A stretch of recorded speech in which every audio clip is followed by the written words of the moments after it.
to welcome everybody to this more than one way defence in livestock. With myself, Kathleen Dunn, and my colleague, Kat McGregor.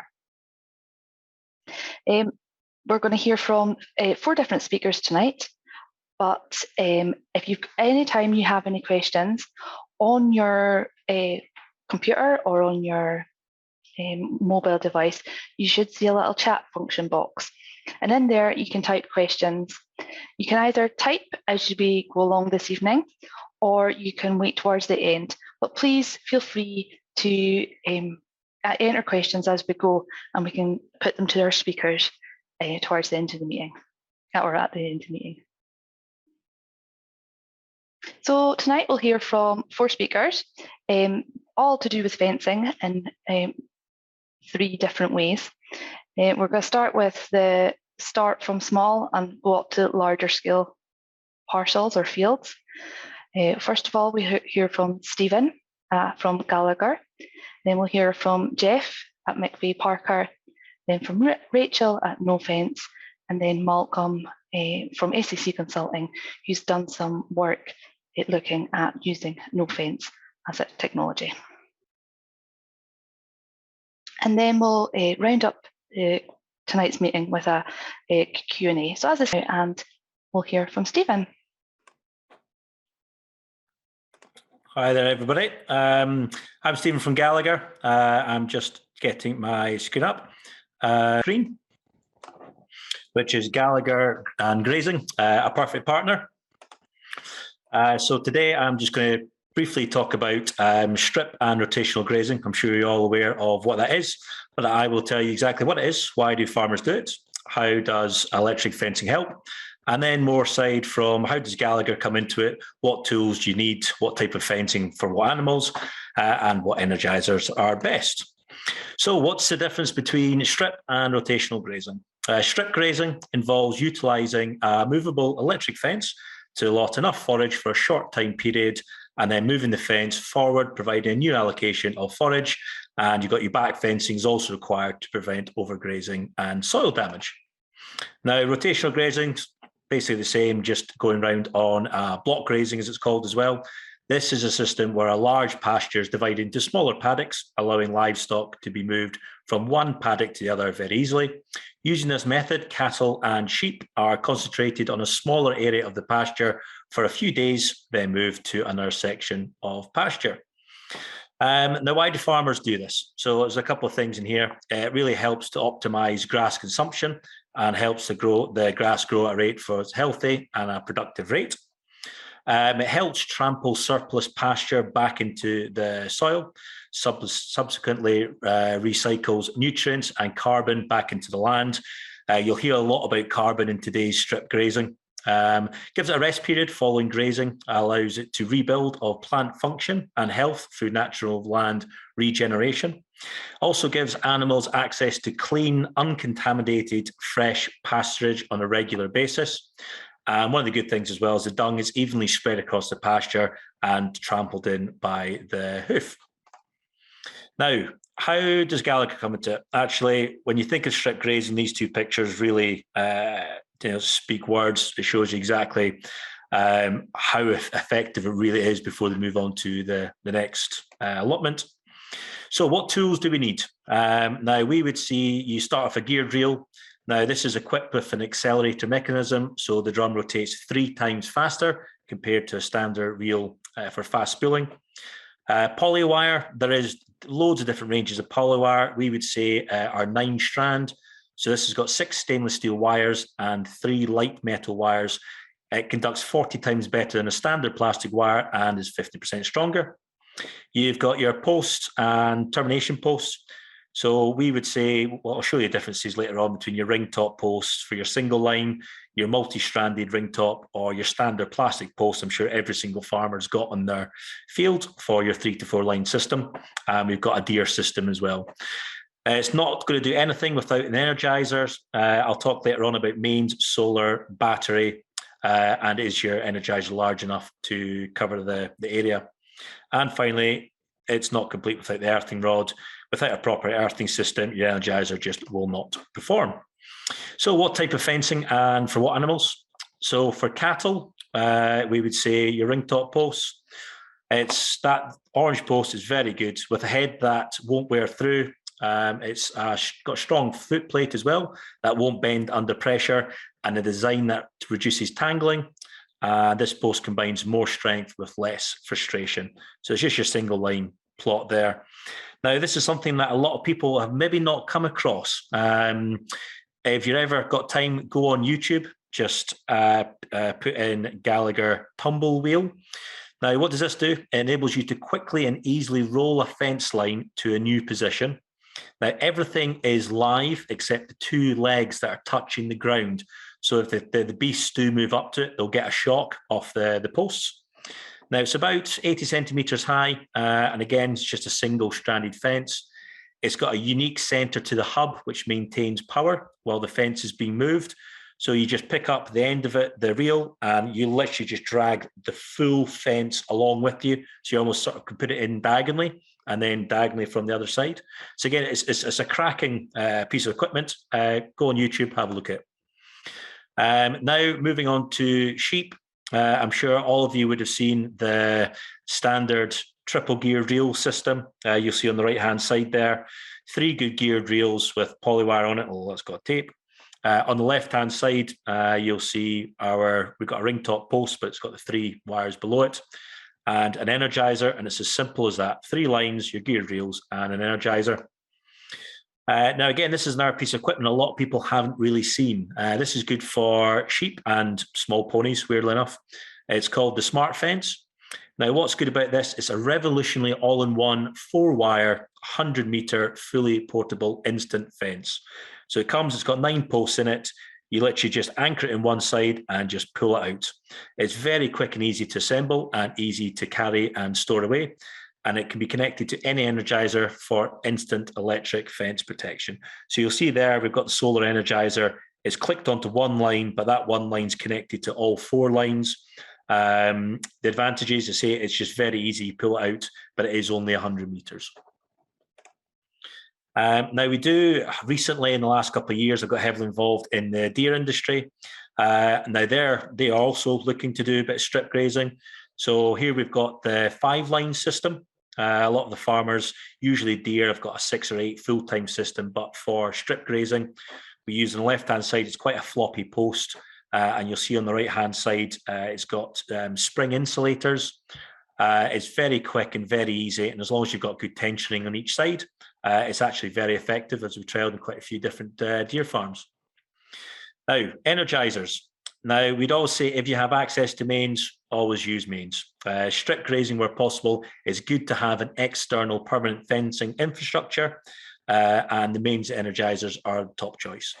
All our energizers have built-in lightning protection and are tested under extreme conditions to ensure unbeatable reliability, delivering outstanding performance day in and day out with a 7-year warranty. And we do energizers that go up to 100 kilometers. So if you've got a big farm and you're looking to strip graze about 8-9 miles down the system and you just want to do one block, if you've got that external hot wire along the top, you can just add that to your 3 or 4 line system there. But what we are seeing, which is even more popular these days, is the use of solar. So if you don't have access to mains, you go solar. There are fully self-sufficient energizers which use solar power to charge an internal battery. It does work. Our one works up for 3 weeks without sun.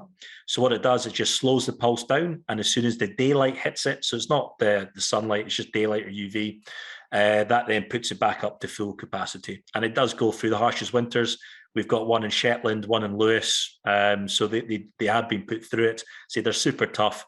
And the battery inside it lasts 2 to 3 years as well.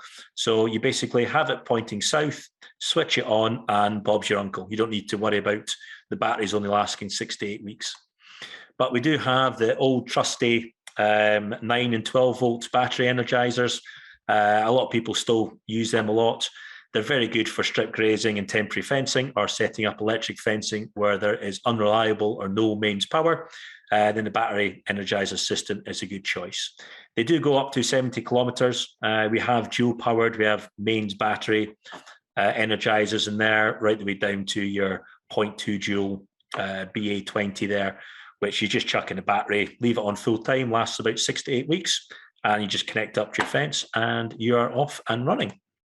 Now, I've seen any questions, but I believe we're leaving that till the end. But to say, if anybody does have any questions on that, please feel free to speak to me at the end. Thank you very much. Geoff, now over to you to hear about XXX fencing, taking us from maybe a temporary fence to a more permanent fence. Right. That's us, guys. Right, All I'm good. Geoff. I work for a company called McVeigh Parker. We have a depot down in Biggar, covering the whole of Scotland from here. So I'm here tonight to tell you about the XXX fencing system. So we'll just get started here. The system McVeigh Parker brought to the table in late 2013, start of 2014. It's made up of several different components. So as you can see in the picture on the slideshow here, too far. The straining system here is designed by McVeigh Parker. It's made in the UK. The intermediate posts that you can see here, we have many different specs on these posts. These are designed from a gentleman in Australia. And the net you can see on here is a premium brand X-Fence net that we married them all together to make the XXX system.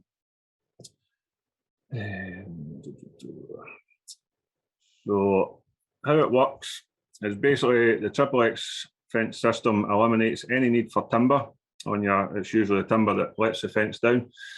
Two big advantages: you don't need to staple the wire on and you don't need to pinch holes for the posts. It's far simpler to erect, and you can erect it in 50% quicker than you will a timber fence. As for doing the fence, it's basically the same idea as doing a timber fence. Strainers in, line wires on. The only difference is you'll pull the net up before you put the intermediate posts in. So it's very, very similar system. So it is very easy to work. And the big selling point is that you can do it yourself and you don't need a contractor. So we've got various different posts. This up here. So for a standard stock fence, we have a standard post and a beefy post, which is just a slightly heavier version. We do an eco post, which will take a standard hinge joint net, a standard pig net. They go right up to, we do a railway cattle fence, which is slightly higher stock fence. We do rock posts and also do pasture posts for strip grazing. All these posts are double dip galvanised and they exceed the British standard, so they're very well galvanised. The net that you see on the first slide is the X-Fence net. So this is also the net that we bring in. It comes from New Zealand. You will notice it's not galvanised like a standard net. It's alloy zinc coated. It'll last 2 to 3 times longer than a standard galvanised wire. There is absolutely no recycled steel in our wire, making it up to 25% stronger. The X-Fence net is made for our spec. It fits all our posts. Comes in various size rolls from 100, 300 and 500. And as I say, it marries up to our XXX fence system. I'll show you a few examples of the fencing in place. So as you can see in this slide, this is the standard stock fence. This is the biggest selling version of the XXX fence system. It's for sheep and cattle. We've got this one that's for deer fencing, which, as Stephen was saying, is becoming very popular at the moment. So we do a lot of this now. We do a lot with network rail and the likes. We do a lot of this as the cattle railway version. So this fence finishes at 1.4 high, opposed to the 1.2 of the standard stock fence. And then we do the poultry version, so you can have these cranks in the top. And also for horses, as you can see there. We do this insulator on the top to protect they are kind of sharp, the top of the post, so they put them on to protect them from horses, and they take tape and rope as well to electrify. We also do a security fence. As you can see in this one, it's been used around a lagoon. So there's all sorts of specs for this. Also, as a specialised fencing, you'll see the list on there. We've got this system in zoos, floodplains, badger fencing, vineyards. we do a lot of these dog pens now, solar farms, lagoons, as you've seen, and following on from what Stephen said, we have the electric post, which you'll see here. So this is quite a popular system now, as Stephen was saying, rotational grazing, strip grazing, etc. There's no anti-lift plates on these posts, so you can pull them out a bit easier.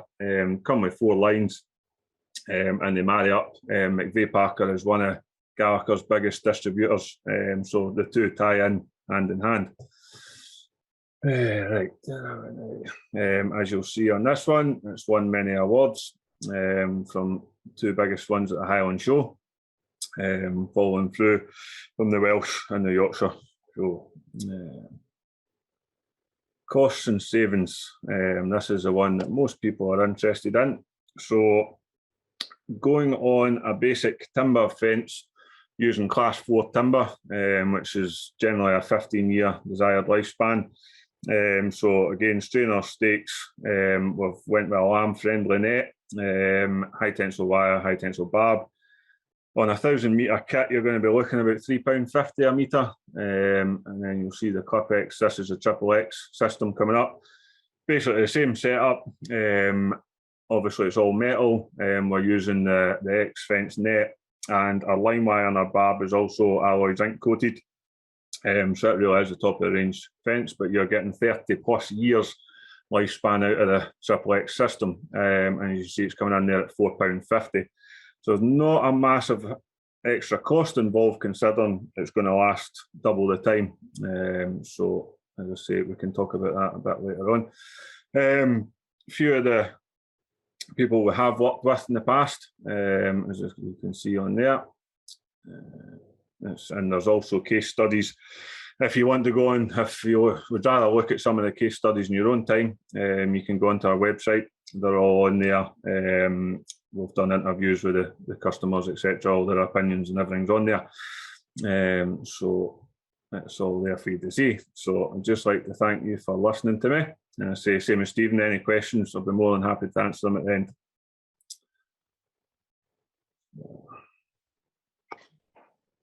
That's great, Geoff. Thanks very much. We had Geoff up, it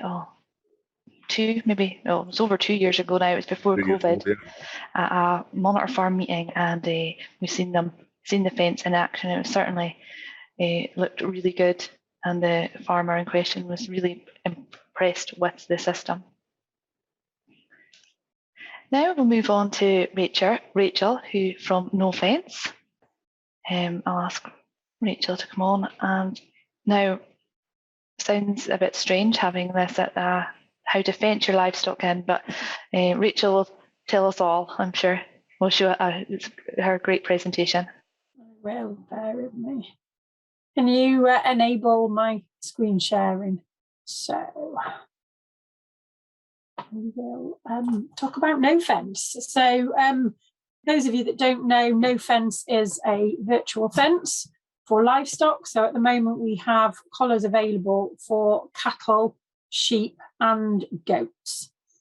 The history behind Nofence is our founder, a gentleman called Oscar, whose dream it was to be able to fence his goats and use his grazing and his mountains in Norway, but without actually putting up physical fences. So he developed the Nofence system, and he was trialling the product as far back as 2011. We then had pilot studies with those goats in 2016, and approval in Norway from 2017. We've had ongoing trials in the UK since 2019, and obviously we became sort of commercial. Actually, slightly last year, we were selling some collars into the UK from Norway, and then we set up the UK office at the beginning of this year. So Nofence now, where are we? We have a totally flexible fencing solution that can move around as required. We've got over 30,000 collars in action throughout Europe, and that gives us 75 million hours of grazing.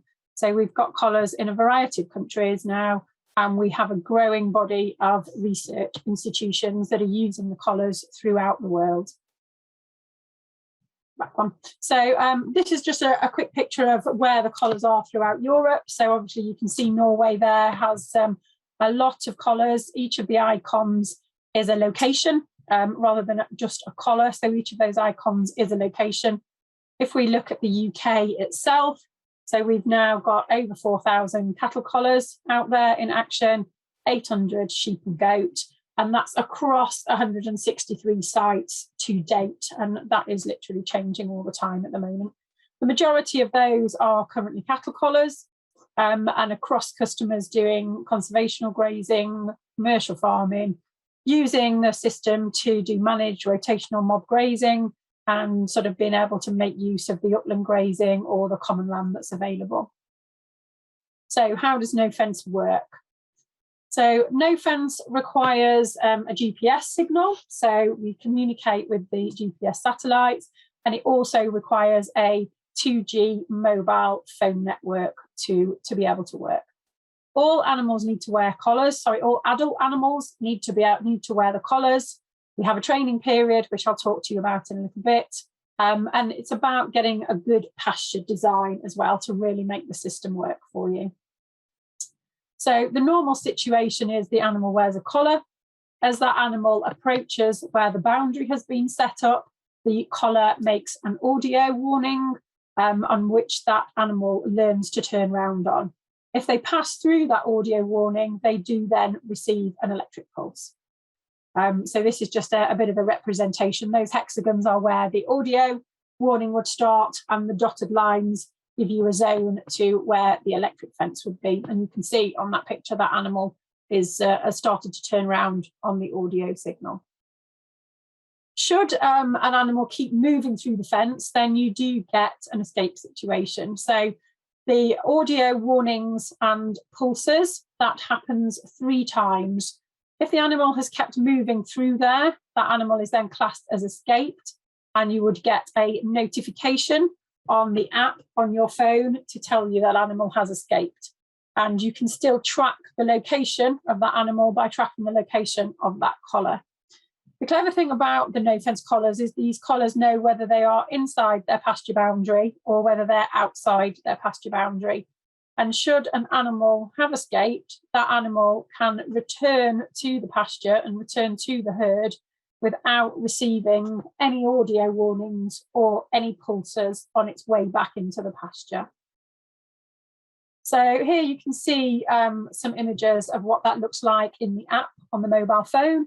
So the picture to the left, you're setting up a pasture there. So the white dots are where you're effectively putting your virtual fence posts, and that sort of pinky orange colour is what's giving you your pasture, showing you the pasture size, showing you the pasture location. Here you're looking at that within a map view. You can also do this within a satellite view of the land. So you have a couple of options. You can set, so if you can see here, you can set a name or an ID number to each of the collar's serial numbers. You're shown your battery life of each collar, and you're also shown any electric pulses and audio signals, which these collars haven't got yet. Once you've set up your pasture, you would then allocate your collars to that pasture. And here you can see you will be told when those collars have registered that pasture, and it is then safe to move the animals into that area. You can also monitor your collars. So here in the picture on the left, you can see a small group of collars that are down here. The collars are set to report back to the app every 15 minutes. And you can also ask for a real-time position as well. This next picture here that view collars, so here you're looking at one particular collar, which is here, and in sort of its real time, and these white dots are where that collar has registered that it's been. And you can also see here you've got you've had an audio signal and that particular point, and we've already said if an animal does escape, you'll receive a notification to the app. You also receive a notification to the app if a collar hasn't moved for 4 hours. So you'd get notification on a sort of still collar as well. So within what we call My Nofence, which is a web-based login system, you can see things like heat maps where your animals have been. So this particular heat map here is for this collar here in green. You can see where this animal's been spending its time. This is where it currently is. You look here, you can see this particular collar has had 312 audio signals and a couple of pulses. And if you look here, you can see it's spent quite a bit of time grazing quite close to this boundary here. So it's probably been grazing in and out of that audio zone quite a bit there. You can also view your heat maps in your satellite images. And again, it's showing you the same sort of information. Your animal is here at the moment, but you can see where this animal has been spending its time. And again, it's this collar here in green. There's quite a high number of audio signals here. This cow has obviously been really grazing the boundary, which you can see here. But even with a relatively high number of pulses there, I think this was 4-week period. You're still only looking at sort of, I think that works out at 18 audios to 1 pulse. So one of the things we look at quite a bit in our data is that pulse to audio ratio. So the system has been used quite a bit for the conservational grazing. This is where the system was developed in Norway to be able to graze the uncultivated land. And that translates to the sort of conservational grazing situations in this country. And again, we have people like the RSPB, National Trust, and in private estates using the collars for these purposes. So you're generally looking at large areas of land with a low stocking density in these situations, some rewilding projects and the sort of regenerative agriculture that's going on. There is some controlled sort of grazing through here, and there's also often public access in these areas, which means the collars have a real benefit here because you haven't got the situation where you've got to fence footpaths and things like that. So you can just keep the stock away from footpaths and car park areas if you want to. And we also have quite a few farmers utilising upland and common land in this same sort of low stocking density with the collars. So moving on to the managed grazing and the rotational grazing. One thing when we first came over to the UK and in 2020 was, does the system work for the high intensity, the stocking density mob grazing? And we initially ran a pilot trial in 2020 in conjunction with James Daniel from Precision Grazing, who's based down in Cornwall. And what we wanted to look at was, does Nofence work with the rotational grazing? What functionality is required of the system? And is there an effect on animal behaviour that needs to be taken into account in these situations? So the initial trial involved 26 yearling heifers who were moved regularly and maintaining that residual grazing. We also had a control group of 37 heifers, and some of those animals within that control group wore collars, or those collars weren't activated or set to a pasture. So what we found from this trial is that the target pasture utilisation was achieved without the animals escaping, so that they respected the fence even with the fresh grazing the other side of it. The cattle were able to successfully navigate the system and utilise it even in these situations, and they all achieved their target weight gain that they were looking at. You do find individual character has an effect on the system, so you will get those animals that will graze within that audio zone, and those would be the animals that would have their heads under electric fences given half a chance. So you always get that individual character difference, and we can see that in our data, whereby you might not see it with the standard electric fencing. So in 2021, we took that a step further. So we added in 5 additional pilot farms to look at some different classes of livestock in different situations and just see, did it work as well as we were hoping it was going to?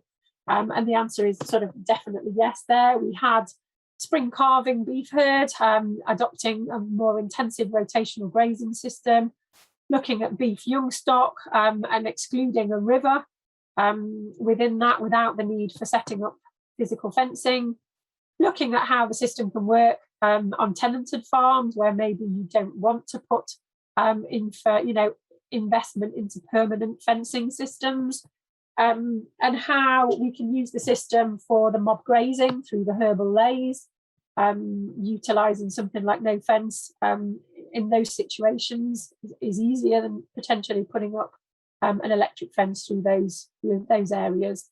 And we also looked at can we put collars on calves? So we put collars on a herd of 3-month-old dairy calves as well. And we've had excellent results all round, including additional benefits. So the cattle were all happily learning the system and utilising the system well.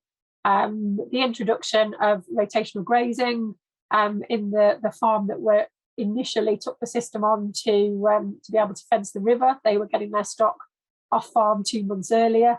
Now, that's not necessarily just a Nofence benefit, that's a benefit of any sort of rotational grazing system that can be implemented. The spring calving herd, they had a lovely leader-follower system where the calves were grazing ahead, so they were grazing fresh pasture ahead of the cows, and the cows were really relaxed about it.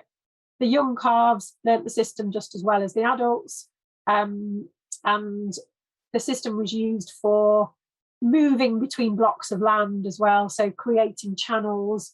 You need to be aware that they're not too narrow when you're using them, but it is something that we can use the system for as well, like you would potentially some standard electric fencing. We've already talked about the 2 to 3 individuals that usually account for a large number of audio warnings and pulses. And it gave access to being able to graze on previously unusable ground, sort of hill ground and potential common ground and things like that. So really, really pleased with all the results that we've had through these last 2 seasons with our focus on the sort of managed rotational grazing systems. So how do we succeed if we want to take on Nofence? You need, obviously, your 2G network and your GPS connectivity.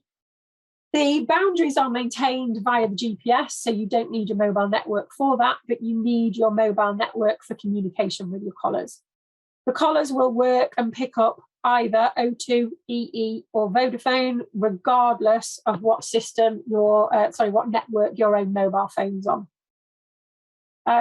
All adults, we recommend all adults should wear collars, so it's not just a case of putting collars on some of the more dominant animals. All adults will need collars, and young stock, it depends on the situation a little bit. Have you got a perimeter boundary? Are you sort of rotational grazing? Are you wanting to fence cattle away from areas that potentially might be more dangerous? Have you got roads involved? And then you need to make a judgment in terms of whether young stock would need collars on. Certainly before about 3 months of age, they wouldn't, but after that, anywhere between 3 months and 6 months, they may potentially need collars on. So that's something we can discuss with you on an individual basis. There is a training period, which usually lasts from a couple of days to around a week to train the animals to use the system. And initially, you would do that within a physical fenced area. So that doesn't necessarily have to be hedges or sort of stock fencing. We have had people who have used traditional electric fencing as well for that. But what you would do is just dissect that field with one line of Nofence so that the animals learn to interact with one boundary. And once they're then fully happy with the system, then you can move them out to be fully fenced with the Nofence. The collars do have what we call a teach mode. So when they're initially fitted and the animal approaches the boundary, the animal gets a reward of the noise turning off. All he has to do for that is just turn the head away from the fence. Once that's happened 20 times, the collars will then go into operational mode, which means the animals have to move further away and turn and move away from the boundary rather than just sort of turn their heads away. So good pasture design is important. It's important to keep your angles large so you're not having any tight fenced corners. Avoid small corridors. So we do have people moving stock around with no fence, or sort of fencing channels back to water troughs potentially. But really you want to be looking at about a 30-metre gap between the two boundaries. One of the things you don't want is the animals turning away from an audio signal straight into another audio signal. They need to have room to be able to move away from that audio signal. And also enough feed. As with any system, if the animals are hungry and there's not the sort of grass on there, they're going to be looking to push those boundaries, and that's the same with any fence. These two images are just sort of saying, if you've got buildings within an area, what you need to do is don't dissect the buildings with a line of no fence. Just think about how you're setting up those pastures within the app. You can also create exclusion zones. So you can set up an original pasture, as you see here with this sort of orangey pink area. And then here, what we've actually done in the centre is set up an exclusion zone. So these can be things like water areas. They could be particularly boggy land that you want to keep the animals off. They can be things like ground nesting sites when people like the RSPB are using them. So you can set up to 9 exclusion zones per pasture. Another thing that's worth mentioning is buildings within a no-fence pasture. And traditionally, we would have set shelter or buildings. We tend to put them towards the edge of a physical fenced area. Whereas when we're using a no-fence pasture, we really want those buildings to be contained more centrally within that pasture, because you can get a little bit of drifting of the system when there is a building around. We have what we call shelter beacons, which can be fastened within the shelters if the animals are using the shelter and have free choice access to the shelter. And what the shelter beacons do is they just communicate with the collars via Bluetooth, which just effectively sends that collar to sleep while it's in the building, and you don't get any GPS drifting then while the animals are within the building. And as the collar comes back out of the building, it will sort of reactivate and register its pasture boundary again. So just to go and touch on prices, the current pricing within the UK, at the moment, we have 2 options. You can purchase the hardware, which is your collar, as you see here, your collar. Your battery slots in at the bottom, those are the green clips. You have a neck strap that goes over the top, and then you would purchase spare batteries and chargers as well. With that, you have then an annual subscription for use of the technology. The other option is a rental option, whereby you can rent the hardware from us, and then you also have the usage fee, sort of your subscription fee. So that's all in one payment. And we do start offering discounts from the 11th collar upwards, so you don't have to buy hundreds before you start benefiting from the discounts. So the purchase prices as they stand at the moment, so your cattle collars 195 and your sheep and goat 135.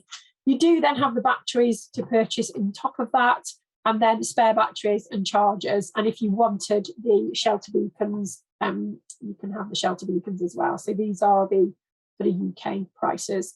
We do recommend 1 spare battery for every 10 collars and 1 charger for every 5 collars. You do have situations where certain sites would have a full set of spare batteries, for example, but it does vary a little bit with location, and we can quite happily sort of discuss all that with you if it was something you wanted to talk about. Your subscription fees, the main ones to concentrate on are the boxes in green. So if you have less than 10 collars, it's £59 a year. If you have more than 10 collars, it's £49 a year. And again, there's discounts from the 11th collar. We do have what we call a variable price plan for the subscriptions. So if you're grazing for less than about 4 months of the year, you can pay a day rate in terms of the subscription instead of an annual fee. But once you're grazing up around sort of 5 to 6 months of the year, then the annual fee is more cost effective. I hope I've covered everything you need to know there. You've got the rental option as well. which is £13 per collar per month on the cattle and £10 on the sheep and goat. And then again, you've got the chargers and spare batteries as a one-off cost there. If you purchase the collars, you get a 4-year warranty with them, and obviously the warranty sits with us anyway. So if you've got any questions, I think we're covering those at the end. And there's just a quick contact page there if you do want to get in touch with us for anything. There's a nice form you can fill in on the website for your details, and then we'd contact you for a discussion and we can provide pricing from there. So thank you very much for listening, and we'll take some questions at the end. Thanks, Rachel. That was great. I will be sending out an email tomorrow just with everybody's contact details. So don't worry if you've missed that. I can send it out tomorrow.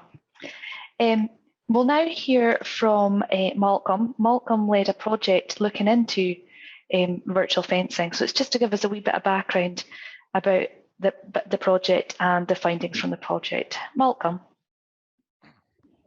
Thanks, Kathleen. Yep. Can you see my screen okay there? Yeah. Good. Okay. Well, my name is Malcolm Macdonald. Thanks for having me on. I'm with SAC Consulting. I'm a consultant. And my kind of involvement in virtual fencing started when I was facilitating a risk group, that's what it's called, which was essentially a group of farmers who had spoken to me, and essentially it started because I had a number of clients phoned in asking if the college, SRUC or SAC was doing any current research on virtual fencing, and when we had done a bit back in the kind of early mid 2000s. So off the back of that, when we got the chance to set up a group, I kind of pulled these farmers crofters back together, and we started looking at virtual fencing and like GPS tracking initially too.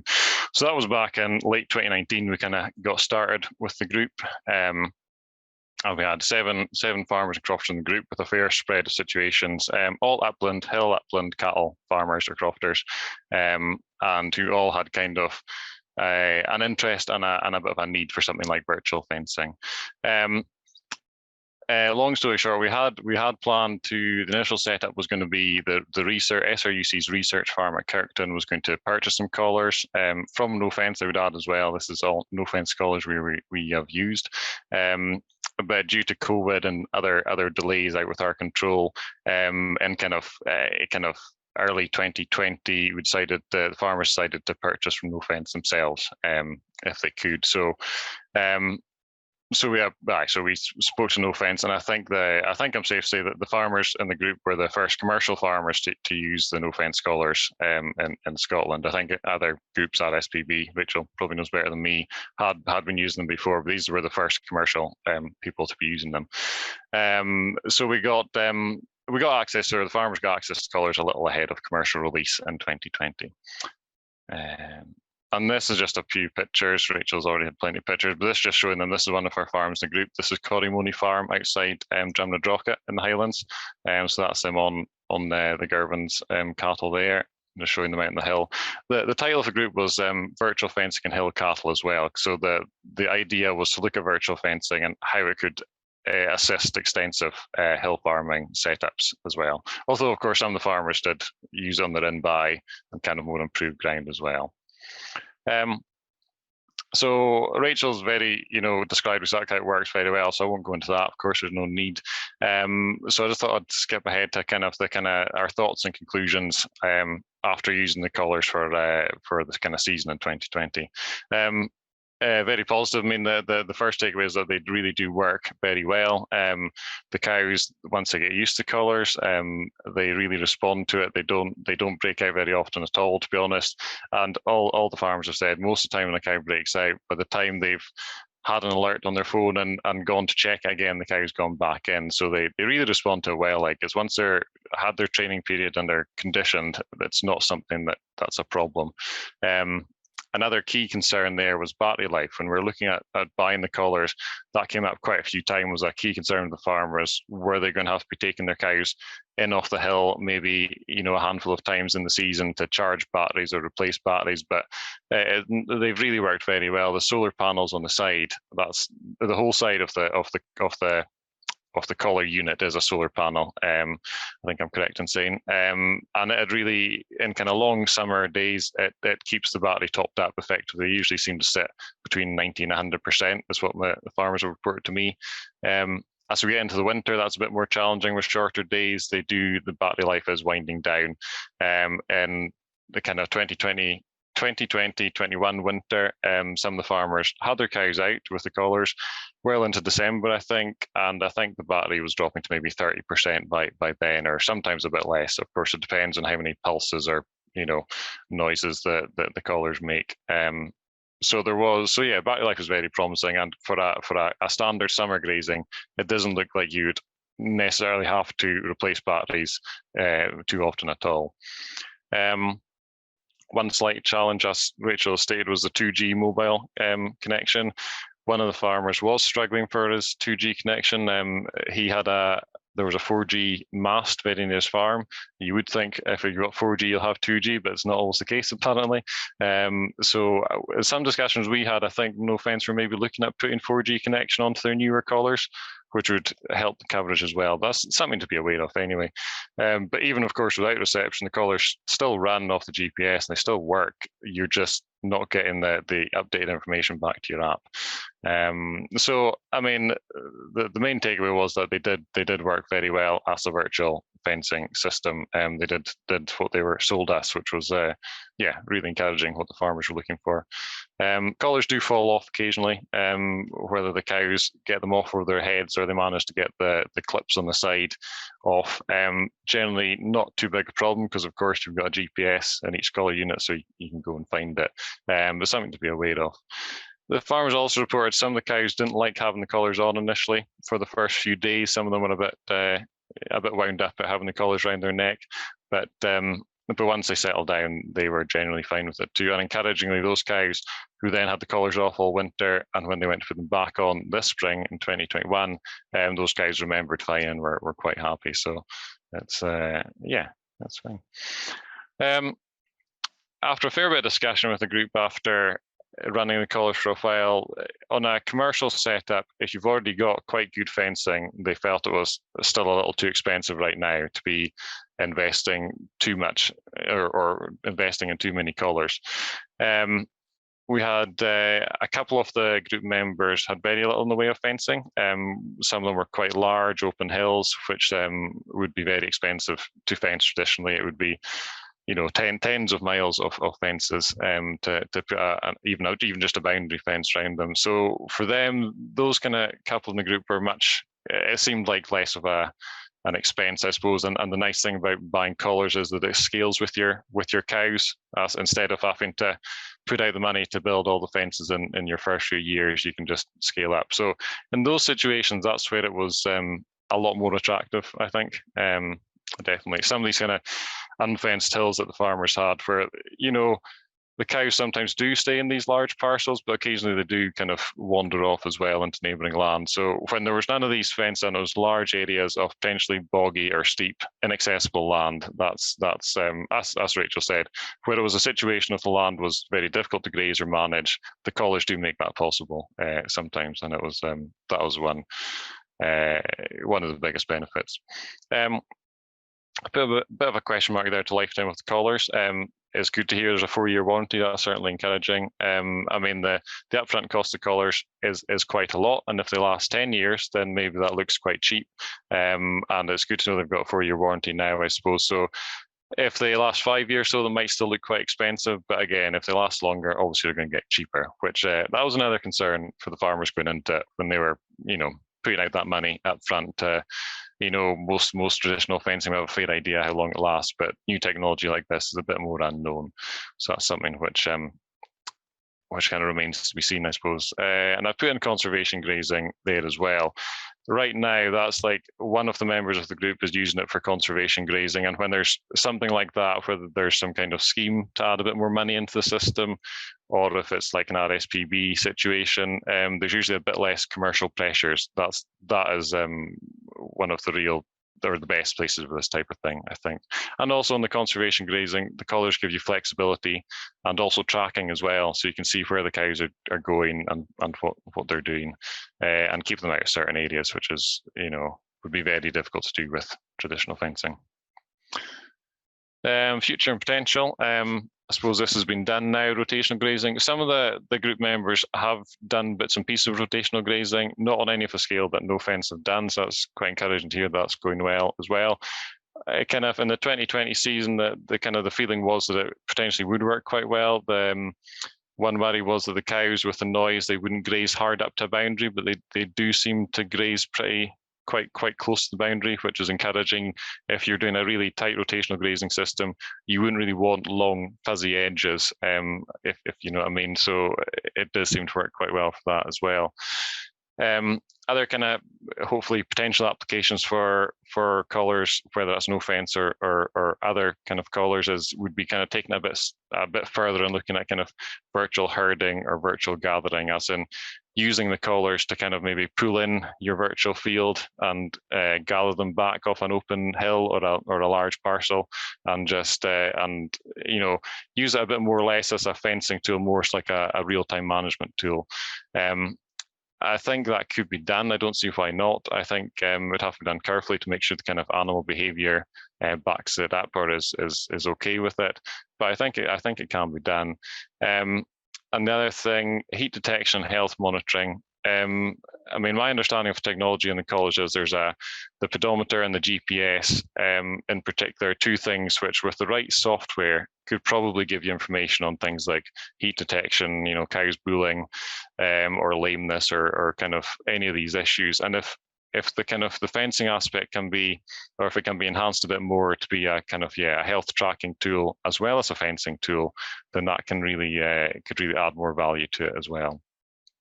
I've also got grant funding there. I think before we see really large uptake, or I think what really would help uptake is if it could be eligible for some of the grants which are available.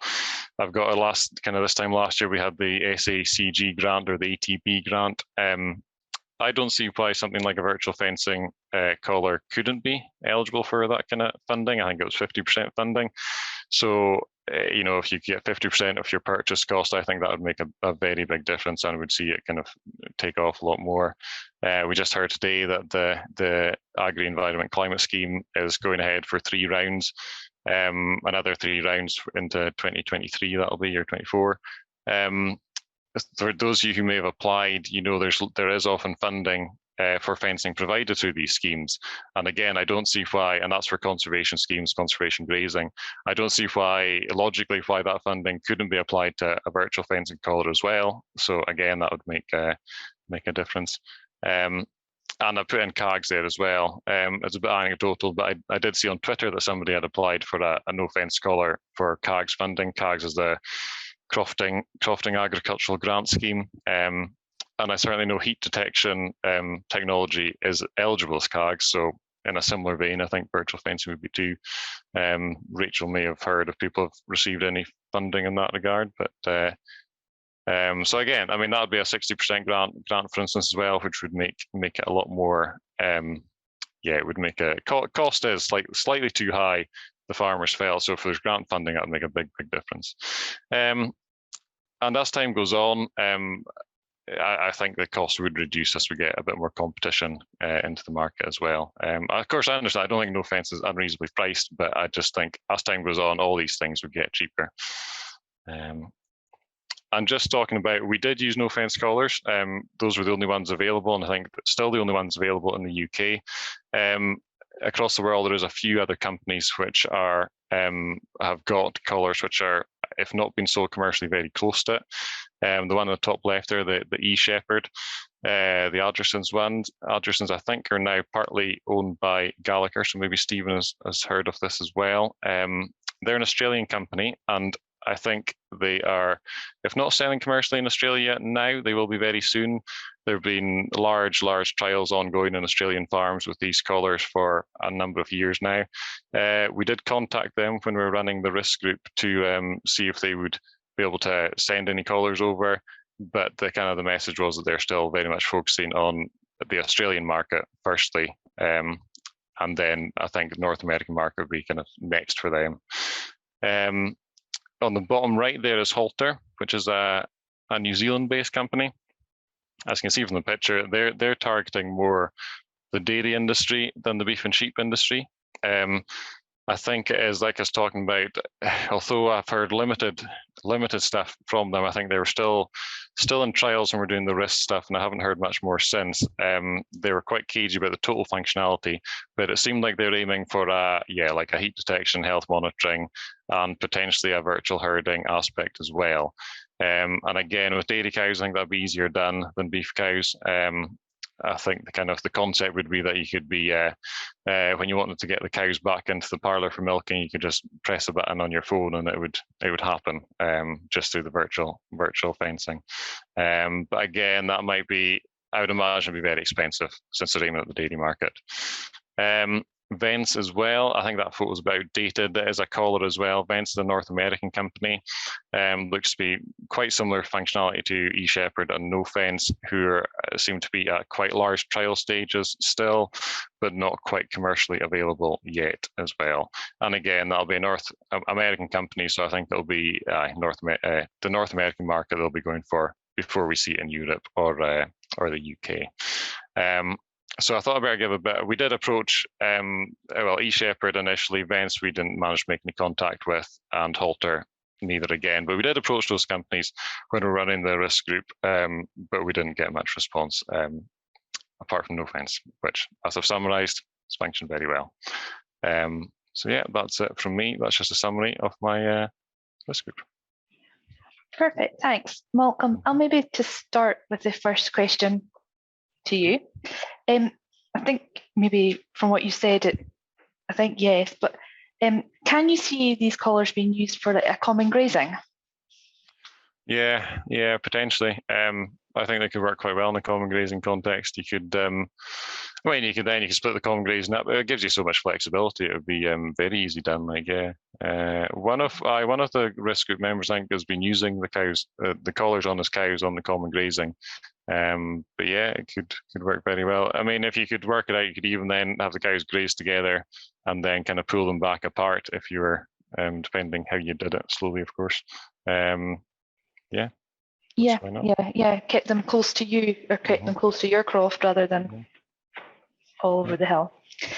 Stephen, maybe I'll ask you to come off mute. How do you know how well do electric fences work with hill sheep? For example, Cheviots, do they need training? Yeah, I think it's a bit like the Nofence. Once they start to get used to it and really understand it, you're going to have the troublemakers. There is that joker in the pack who's the absolute chancer and will try and ruin it for everybody else. But as long as you've got, I say, if you're going to do it right first time. As long as you've got the proper equipment, you've got decent posts, decent energizer, you've got good wire. A lot of people, for whatever reason, still try and use just a cheap roll of wire they'll pick up from any country store. But if you actually have the good wire, it's going to work in these harshest of conditions and up in the hills. Yeah, I know somebody that's told me today they've trained a blackface to electric fencing. So I think if you put the time in, you'll get there. Geoff, I'll ask you to come off mute. Quite a topical question with all our prices at the moment, but how is the XXX system prices standing up to the huge escalation of prices of steel and other commodities?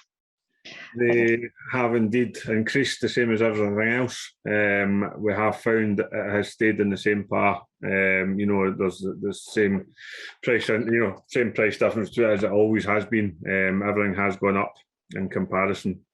Again, I tried to say earlier on, the XXX system is an investment. When you work out cost, you know, when you're going over the lifespan of the fence, there is an incredible saving to be made.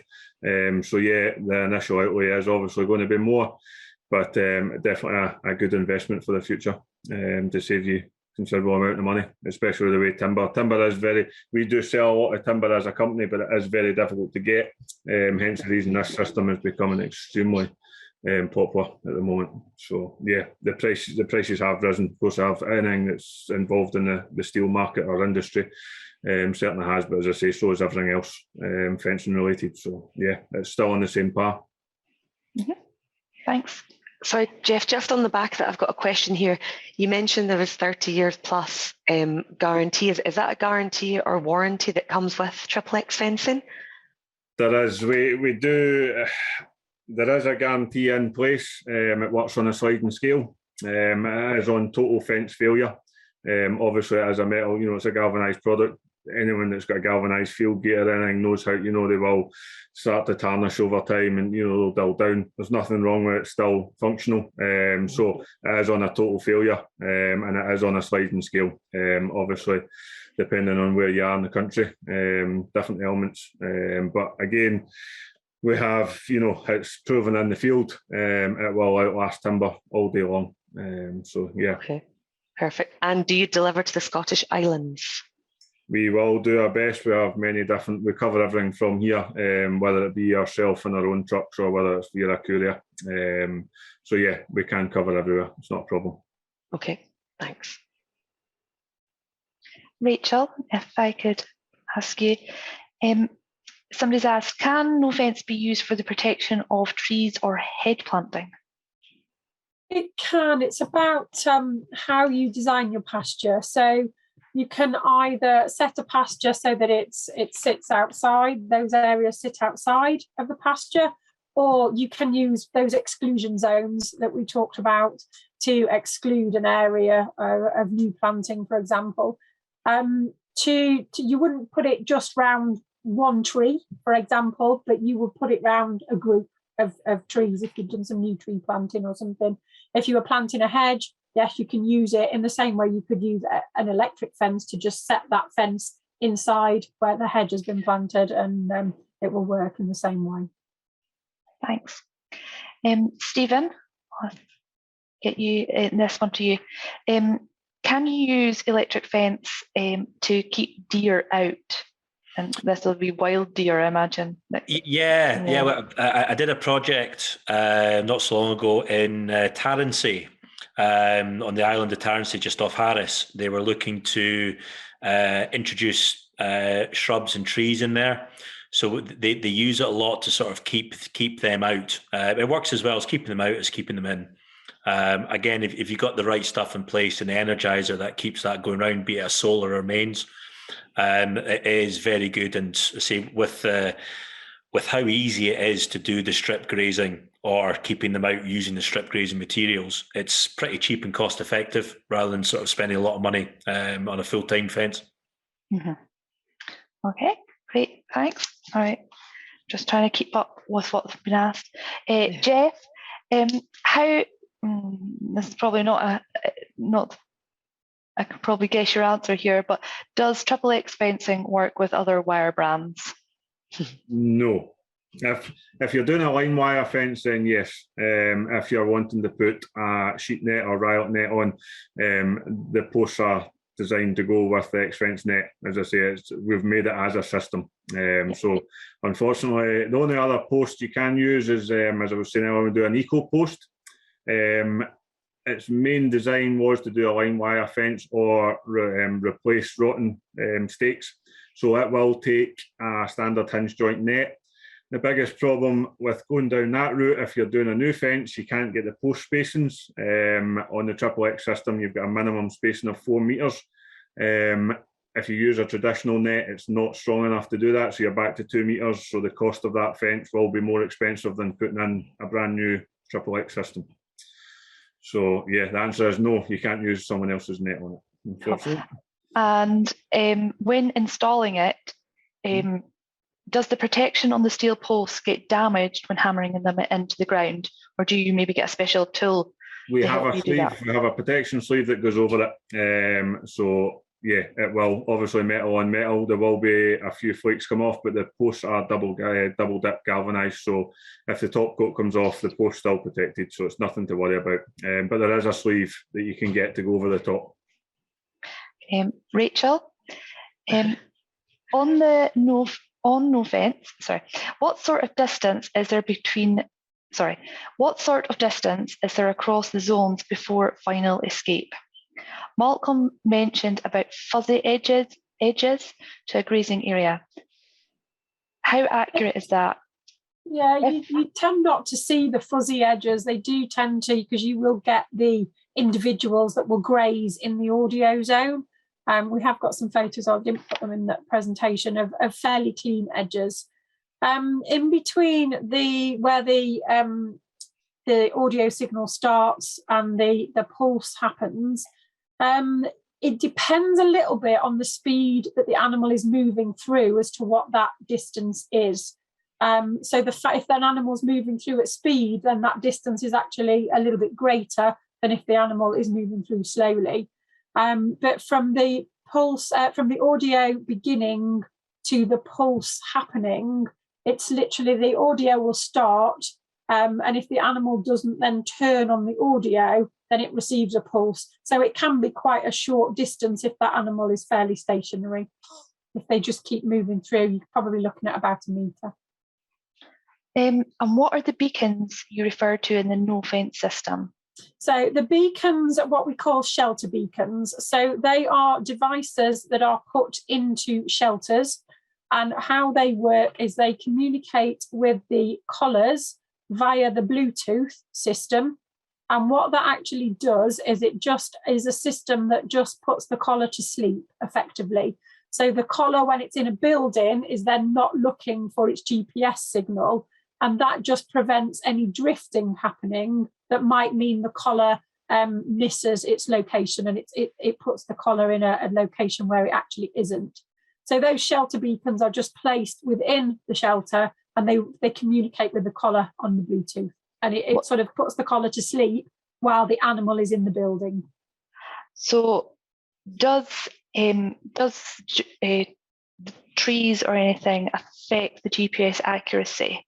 Trees can cause a little bit of drifting, not so much as you would if you were in a building, but you can, if you're setting a boundary in a sort of heavy canopy woodland area, then you do just want to bear in mind that you might want to set your boundary a little bit further back from where you actually want the boundary to be, just to take into account a potential a little bit of drifting. Yeah. Stephen, I'll come back to you if I can.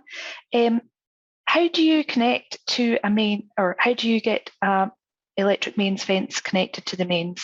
Is it just plug it in, or? You basically just plug it into any socket, and you buy lead out cable, which you would just run either underground or along the side of a fence to the start of your fence. So, I mean, the lead out cable can go up to 400 meters, 600 meters, because sometimes when somebody's got access to mains, the start of the fence isn't within that sort of, within like 100 meters, 200 meters around the farm. So you could just, people put it under the blue piping, or they run it along a fence or a wall to the start of the fence. And I say it's all double insulated, and it's just, as long as you've got your earthing going one way and the start of the fence going the other way, you're off and running. Great. Sorry, there's a couple more, but I think we'll maybe get a couple more in, and then if there's any other questions, we could take them off air and get them emailed out with the stuff I'm going to email around tomorrow. Geoff, can the wire vibrate, or are they held quite tightly in the fence post in the clips? They are held. It is held tightly. Obviously, it's designed to take the thickness of wire. Once the wire is under tension, it won't move anyway. So there's no damage to the wire when it's in the clip. On the rare occasion, something did happen to the fence, and obviously the tension came off, then there obviously would be movement and vibration in it. But obviously, when the fence has been put up and tensioned correctly, there's no issue there whatsoever. Yeah. Geoff, just on the back of that, what is the distance between the triplex posts? It would be a minimum of 4 metres. Normal livestock fence. Yeah, minimum of 4 metres for the triple X system. It's down to the X fence net being that bit stronger, opposed to 2 metre spacings on a timber fence. So effectively, you're half the posts, which obviously speeds the system up. Perfect. Rachel, does the electric shock of the collar work on very woolly sheep? It does, yeah. We've got collars on various different breeds, and we haven't found one as yet that it doesn't work on. And does Nofence need an area beyond the boundary? For example, would it work with cliff tops? Again, it's a similar situation to what we were just talking about with the sort of drifting in a forestry situation. If you've got, I think you need to assess the risk of what your boundary is, and for something like a cliff top or a busy road, if you are fencing against a busy road, I would just allow that little bit more space between where you set your boundary and where the zone is that you don't want the animals to venture into. No, that's great. I think we'll finish the questions. Just a couple more slides, if you can bear with me, and then we'll come to a close this evening. Kath. Sorry, I missed you. Can I just? Yep. One more quick question that's come in here.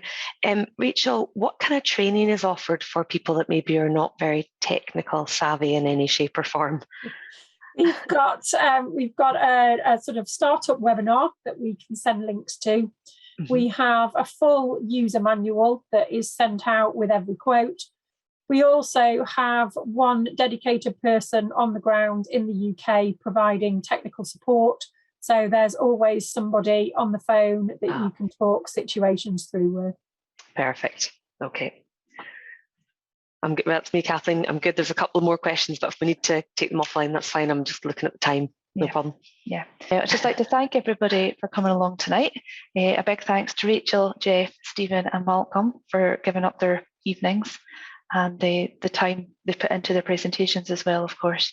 And I think everybody's learned something, and something for everybody at this meeting, from a little bit, you want to keep temporary fencing to your in-by fields, and then maybe your bigger hills as well. Just like to thank everybody again. Hope you've enjoyed this evening. You can come back to myself, Kathleen Gunn at sac.co.uk if you've got any questions, but just like to thank everybody and say good night.